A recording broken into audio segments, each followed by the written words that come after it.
All right, today we're doing something a little different. We're not just going to cover a scientific topic, we're going to tell a story, an epic, a drama, maybe even a thriller. And it's the story of us and our relationship with the one and only planet we call home. Seriously, just think about that for a second. What if your whole life was a movie?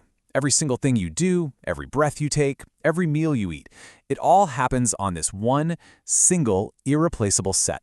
That's the core idea we're running with today. So let's roll the opening scene. You know how it goes, right? Every great movie kicks off with a scene that establishes the world, lays out the rules. For our story, that means we need to understand the fundamental script that we've all been handed. So, the logline for our movie, the one-sentence pitch, is ecology. And no, it's not just about trees and fuzzy animals. It's the science of connections, the intricate web that links every living thing, including us, to the world around them. This is the basic script for life on Earth. Now, every story worth telling needs a main character, a protagonist. And in this story, well, that's us, humanity. We're not just some extras walking around in the background. Oh no, we are the dominant, conscious characters who are actively shaping the plot. What we do drives the entire narrative. So what about the world our protagonist lives in? It's not just some painted backdrop. Our set is a living, breathing, dynamic system that gives us everything we could possibly need. And the best part? The production budget is zero. It's all free. Let's break down what those services actually are. First up, we've got what scientists call provisioning services.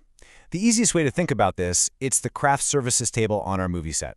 It's all the real, tangible stuff we need to survive. The food we eat, the water we drink, the fuel that powers our lives, even ingredients for medicine. It's absolutely essential. Next up are the regulating services. And honestly, this is the stuff we completely take for granted. Think of it as the set's built-in special effects department. It's handling climate control, flood prevention, disease regulation.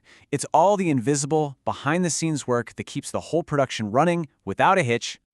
Then you've got the supporting services. In our movie analogy, these are the folks you never see on camera, but without them, the whole thing falls apart. We're talking about the crew doing things like pollination, creating soil, cycling nutrients. Without this crew, none of the other services would even be possible. And finally, there are the cultural services. Now, this isn't about physical survival. This is about what makes survival worthwhile. It's the jaw-dropping cinematography of a perfect sunset, the fun of going to a park, that spiritual connection you feel in nature. It's the art and the soul of our world. Okay, so we have our main character, we have this incredible, life-sustaining set. Act 1 is looking pretty good, right? But every great story needs conflict, and this is where the plot starts to thicken, because our protagonist's actions are starting to, well, damage the very set they depend on to live. Which leads us to the central question of Act 2. Where did the script go wrong? How did we, the main character, start writing ourselves into a corner? How did our own actions start creating all this tension and drama? And wow, this slide just lays it all out plain and simple. It's all about cause and effect. Just look at that top row. Our activity, deforestation, has an ecological impact, like soil erosion, and that leads to a direct consequence for us: reduced rainfall, fuel shortages. You can see the exact same pattern for everything from using too much fertilizer to industrial pollution. It's a clear, straight line from our actions to some really serious consequences. And listen, these consequences aren't some vague, far-off theories. These are direct threats to our health and our well-being, right now. We're talking about everything from diseases in our water to contaminated food, to the health impacts of breathing polluted air and dealing with climate disasters. The conflict in our story is very real, and the stakes for the main character, for us, could not be higher. I know, this seems like a pretty dark turn in the story. But hold on, because this is where we enter Act 3. This isn't about doom and gloom. It's about finding a resolution. It's about how our protagonist can take back the pen and rewrite the script for a much, much better ending.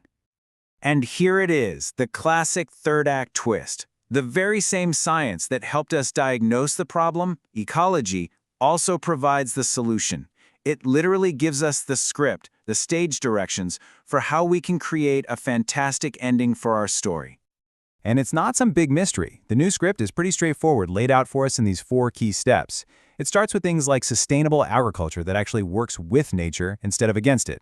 It involves smart environmental management to fix what's been broken. It means embracing new, eco-friendly tech, and yeah, adapting to the climate changes that are already happening.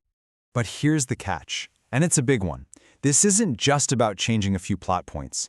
A truly great third act needs character development. Our protagonist, that's us, has to evolve. It requires a pretty fundamental shift in our ethics, in our awareness, and in our sense of responsibility to the set we live on. Which brings us right to the climax of our story. The thing is, the ending hasn't been written yet.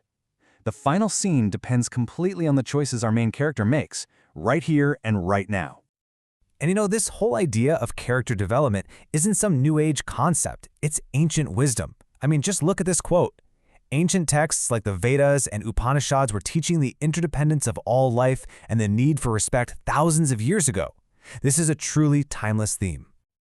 So what's the happy ending we're trying to write? What's the ultimate goal? Well, it's right there. Harmonious coexistence. It's a world where human progress and a healthy environment aren't fighting each other, but are in balance. A world that ensures a secure and thriving future for every single character in this story. So, the camera turns. It pushes in for a close-up on you.